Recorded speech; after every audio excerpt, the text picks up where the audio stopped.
इस लेक्चर में new quad के बारे में डिस्कस करेंगे। ये रिसेंटली न्यूज में है। न्यू क्वाड एक ग्रुप है 4 कंट्रीज का। इसका फर्स्ट वर्चुअल समिट हुआ है। वर्चुअल का मतलब है ऑनलाइन, जैसे आप व्हाट्सएप पे वीडियो कॉलिंग करते हो, वर्चुअली कॉल हो गई, वो वर्चुअल समिट मीटिंग हो गई, तो ऐसे ही वर्चुअली समिट हुआ है ये। इसमें 4 कंट्रीज के फॉरेन मिनिस्टर, विदेश मंत्री की मीटिंग हुई है। यूएस, अमेरिका से, इंडिया से, इसराइल और यूएई। ये कंट्री कहाँ पे मैप पे देख सकते हो आप, ये यूएसए, अमेरिका और इंडिया तो आप जानते हो, ये वाला इंडिया है। और यूएई है ये सऊदी अरबिया के पास, ये वाला यूएई। और इधर इसराइल पिंक कलर का दिखाई दे रहा है आपको, ये इसराइल है यहाँ पे पिंक कलर का। तो इन 4 कंट्रीज के फॉरेन मिनिस्टर की मीटिंग हुई है और अंत में इन्होंने ये एग्रीड किया, ये सहमत हुए 4 नेशन कि नया एक इंटरनेशनल इकोनॉमिक फोरम बनाया जाएगा, जो ये आपस में अपनी नॉलेज, एक्सपीरियंस, कैपेबिलिटी शेयर कर सकेंगे। तो इस ग्रुप के बारे में डिस्कस करते हैं। देखो इसका जो नाम है न्यू क्वाड इसलिए दिया है कि ये क्वाड, देखो ऑलरेडी पहले से एक ग्रुप बना हुआ है क्वाड, जिसकी फुल फॉर्म है क्वाड्रिलेटरल सिक्योरिटी डायलॉग। ये 4 नेशन का ग्रुप है। इसके बारे में ब्रीफली डिस्कस करेंगे, ऑलरेडी हम इसके बारे में अलग से लेक्चर लेके पढ़ चुके हैं। तो ये 4 कंट्रीज का ये भी ग्रुप है क्वाड। इसमें यूएस, जापान, इंडिया और ऑस्ट्रेलिया हैं। तो इसी की तरह एक नया ग्रुप उभर के आ रहा है जिसमें इंडिया, यूएस, यूएई और इसराइल का बन रहा है। ये मिडल ईस्टर्न क्वाड भी बोला जा रहा है इसको, मिडल ईस्टर्न क्वाड ग्रुप, क्योंकि मिडल ईस्ट की कंट्री है इसमें 2, इसराइल भी है और इसमें यूएई है और न्यू क्वाड भी बोला जा रहा है। तो दोनों में से कोई नाम भी आप याद रख सकते हो, दोनों याद वैसे रखना जरूरी है। इसके ऑब्जेक्टिव क्या है न्यू क्वाड के, और फोकस एरिया क्या है। ऑब्जेक्टिव का मतलब है टारगेट, लक्ष्य क्या है इसके। इस ग्रुप के देखो इंटरनेशनल इकोनॉमिक फोरम होगा, जो इन चारों कंट्रीज के इकोनॉमिक और पॉलिटिकल टीज को प्रमोट करेगा। टीज का मतलब संबंध, इनके आर्थिक और राजनीतिक जो भी संबंध है चारों कंट्रीज के, इनको प्रमोट करेगा। तो इसके क्या सिग्निफिकेंस होंगे, इंपॉर्टेंस क्या होंगे। कुछ एक्सपर्ट ऐसा बिलीव कर रहे हैं, ऐसा मान रहे हैं, जो नया ग्रुप बनेगा ये चारों कंट्रीज के बीच में कोऑपरेशन बढ़ाएगा, सहयोग बढ़ाएगा। और इस सहयोग बढ़ने से जो मिडल ईस्ट में स्टेबिलिटी आएगी। जो ये मिडल ईस्ट वाला रीजन है, इस वाले रीजन में आपको पता ही होगा, ये यमन है और इधर यहाँ पे यमन सऊदी अरबिया के पास है, यहाँ पे यमन है और यहाँ पे ईरान है, इराक है, सीरिया है, ये इसराइल वगैरह में ये बहुत सारे यहाँ पे सिविल वार टाइप के युद्ध होते रहते हैं, एक दूसरी कंट्री के चलते रहते हैं। कोई किसी पे गोला बारूद दाग रहा है, कोई किसी को अटैक कर रहा है। तो यहाँ पे स्टेबिलिटी आएगी अगर इन चारों कंट्रीज का एक ग्रुप बन जाएगा और एक दूसरी कंट्री का सहयोग करेंगे। तो देखो कुछ समय पहले तक जो यूएई है ना, इसराइल से संबंध नहीं बना पा रहा था, इन दोनों के अच्छे संबंध नहीं थे। तो इसराइल से और यूएई से इंडिया के दोनों के बायलैटरली संबंध थे, तो इन सबसे अलग अलग डील करना पड़ता था इंडिया को। बायलैटरली, बायलैटरली का मतलब होता है 2 कंट्री का कोई भी एक ग्रुप हो गया बायलैटरल। तो बायलैटरली इनके साथ संबंध बनाना पड़ता था कि अलग से, कि यूएई से जब संबंध बनाता था तो ऐसा नहीं कि भाई साहब इसराइल नाराज ना हो, अगर इससे व्यापार करेगा इसराइल से तो ऐसा ना हो कि यूएई नाराज हो जाए, और ईरान से डील करेगा ऐसा ना हो ये कोई सा नाराज हो जाए, और सऊदी अरबिया से करेगा तो ये तीनों नाराज ना हो जाए। अलग अलग करना पड़ता था। तो सऊदी अरबिया, यूएई एक साथ रहते थे, इसराइल अलग रहता था, ईरान अलग रहता था। अब जब यूएई ने एक अब्राहिम अकॉर्ड लेके आया, यूएई अब्राहिम अकॉर्ड में क्या है, अब्राहिम अकॉर्ड का मतलब एक एग्रीमेंट हुआ अब्राहिम अकॉर्ड नाम से।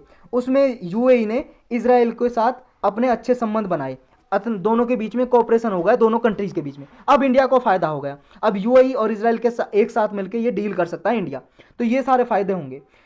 तो ये इससे देखो, इससे क्वाड से क्यों कंपैरिजन किया जा रहा है न्यू क्वाड ग्रुप को। क्वाड से इसलिए किया जा रहा है, क्वाड का फुल फॉर्म है क्वाड्रिलेटरल सिक्योरिटी डायलॉग। तो इसलिए किया जा रहा है क्योंकि देखो क्वाड भी एक स्ट्रेटेजिक डायलॉग है। ये 4 कंट्री का ग्रुप है, यूएस, इंडिया, जापान, ऑस्ट्रेलिया। ये देखो 2007 में इसका आइडिया निकल के आया था। जापान के पहले प्रधानमंत्री थे इससे पहले, former prime minister Shinzo Abe. Shinzo Abe ने इसका आइडिया दिया था कि क्वाड नाम का एक ग्रुप बनाया जाए, चारों कंट्री मिलके। क्यों? क्योंकि देखो चाइना का एग्रेशन बढ़ रहा था इस रीजन में, साउथ चाइना सी में। साउथ चाइना सी कहाँ पे, ये देखो ये चाइना है और इधर है साउथ चाइना सी, ये साउथ चाइना सी है समुद्र। यहाँ पे चाइना अपना अग्रेशन बढ़ा रहा था, अपना कब्जा जमाता है यहाँ पे। तो इसकी वजह से जापान के प्राइम मिनिस्टर ने कहा था कि एक 4 कंट्रीज का ग्रुप बनाना चाहिए हमें इस एरिया में। एक जॉइंट मिलिट्री एक्सरसाइज भी होती है इन कंट्रीज के बीच में, मालाबार एक्सरसाइज। पहले ये इंडिया यूएसए के बीच में होती थी, फिर जापान मिला लिया और अब इसमें ऑस्ट्रेलिया को भी इन्वाइट किया। तो ये चारों कंट्री साथ में आए और फिर उन्होंने फॉर्मली देखो एक ग्रुप बना दिया। ये 2017 में देखो एक ग्रुप बना दिया, लेकिन अभी भी इसके अच्छे ढंग से क्या क्या इसके होंगे फॉर्मली डिक्लेयर नहीं किया है कि हेडक्वार्टर होगा या नहीं होगा, अभी भी इसका कोई डिक्लेरेशन नहीं है फॉर्मली, लेकिन एक ग्रुप है बस, ये जान लो। और ये चारों कंट्री मीटिंग इनकी फर्स्ट टाइम सबमिट हुआ था इसी साल 2021 में, पहली बार इसका मीटिंग हुई थी क्वाड की, वरना ऐसे ही चलता था बस ये नॉर्मली।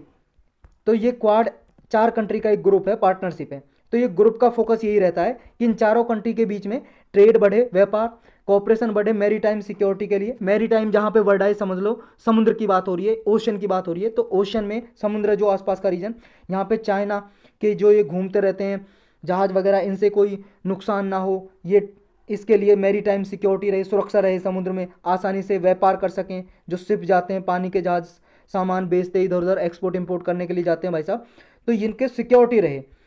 तो यहाँ पे जॉइंट डिस्कशन किया गया पब्लिक हेल्थ के लिए भी, कि ग्लोबली पब्लिक हेल्थ को भी इंश्योर किया जाएगा। ये क्वाड ग्रुप की बात हो रही है, पहला वाला जो यूएस, जापान, इंडिया और ऑस्ट्रेलिया का है।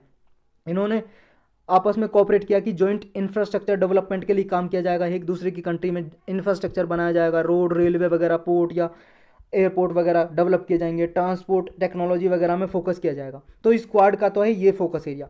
तो नए क्वाड का क्या बेनिफिट है, जो न्यू क्वाड होगा इंडिया के लिए? ये देखो ट्रेड से अलग है बिल्कुल। ट्रेड तो होगी इसमें चारों कंट्रीज के बीच में, इंडिया, यूएई, इजराइल और यूएस भी है। तो इनका कोलैबोरेट रहेगा, इन तीनों कंट्री का कोलैबोरेट रहेगा सेमीकंडक्टर डिजाइन में और फैब्रिकेशन टू स्पेस टेक्नोलॉजी। देखो सेमीकंडक्टर होता है आपके टीवी वगैरह होते हैं या कोई इलेक्ट्रॉनिक सामान है, आपका मोबाइल है या आपका कंप्यूटर है, लैपटॉप है, इनमें सेमीकंडक्टर एक डिवाइस होता है, वो लगे होते हैं। तो एक दूसरे की टेक्नोलॉजी को ये शेयर करेंगे, सेमीकंडक्टर डिजाइन बनाएंगे, सेमीकंडक्टर और स्पेस टेक्नोलॉजी में भी एक दूसरे का कॉपरेशन कर सकेंगे। ये जो न्यू अलायंस होगी, इंडिया देखो यूज कर सकता है इसको बिग डेटा में, इसमें टेक्नोलॉजी डेवलपमेंट करने के लिए। बिग डेटा का मतलब बहुत सारा डेटा कंप्यूटर पे इकट्ठा स्टोर करना, ये बिग डेटा। आर्टिफिशियल इंटेलिजेंस में, क्वांटम कंप्यूटिंग में, आर्टिफिशियल इंटेलिजेंस कई बार हम जान चुके हैं। देखो मशीन जैसे इंसान का दिमाग काम करता है, ऐसी मशीन अपने आप ऑटोमेटिक काम करे, वो है आर्टिफिशियल इंटेलिजेंस।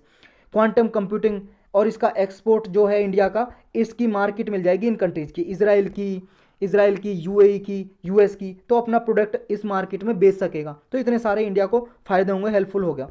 और देखो फोकस कर सकते हैं ये नॉन मिलिट्री इशू पे, जैसे ट्रेड बढ़ा सकते हैं एक दूसरी कंट्री के बीच में। एनर्जी ट्रेड, जैसे पेट्रोलियम वगैरह, क्रूड ऑयल, कच्चा तेल मंगाता है इंडिया, तो क्रूड ऑयल में एनर्जी के लिए सिक्योरिटी होगी इंडिया के लिए। एनवायरनमेंट के फील्ड में भी ये कॉपरेट कर सकते हैं। ये प्लेटफॉर्म देखो इंडिया को बहुत सारे टारगेट है, जैसे मिनी लेटरल पार्टनरशिप उभर के आई है। मिनी लेटरल का मतलब छोटी, एक तो होता है मल्टी लेटरल, बहुत सारी कंट्री एक साथ आती है मिलकर ग्रुप बनाती है। तो ये मिनी लेटरल है, जैसे एक क्वाड हो गया 4 कंट्री का, फिर ये न्यू क्वाड आ गया 4 कंट्री का।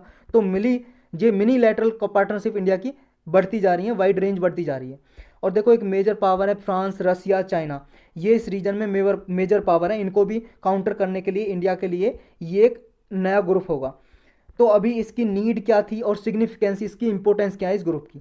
देखो नीड इसलिए है, एक यूनिक एक प्लेटफॉर्म मिलेगा इंडिया को। इंडिया की जो कैपेबिलिटी है, नॉलेज, एक्सपीरियंस है इन चारों कंट्रीज़ का, ये शेयर होगा और एक दूसरे कंट्री के बीच में कॉपरेशन का एक नेटवर्क क्रिएट होगा। जो भी इन चारों कंट्रीज़ के इंटरेस्ट हैं, इनके मतलब जो भी इनके खुद के लाभ हैं, खुद चाहते हैं कि हमें ये प्रॉफिट हो, जो भी रुचि है इनकी, इंटरेस्ट है, वो ओवरलैपिंग है, मतलब एक दूसरे कंट्री के हैं। जैसे सबको एनर्जी भी चाहिए, एनर्जी सिक्योरिटी चारों कंट्रीज को।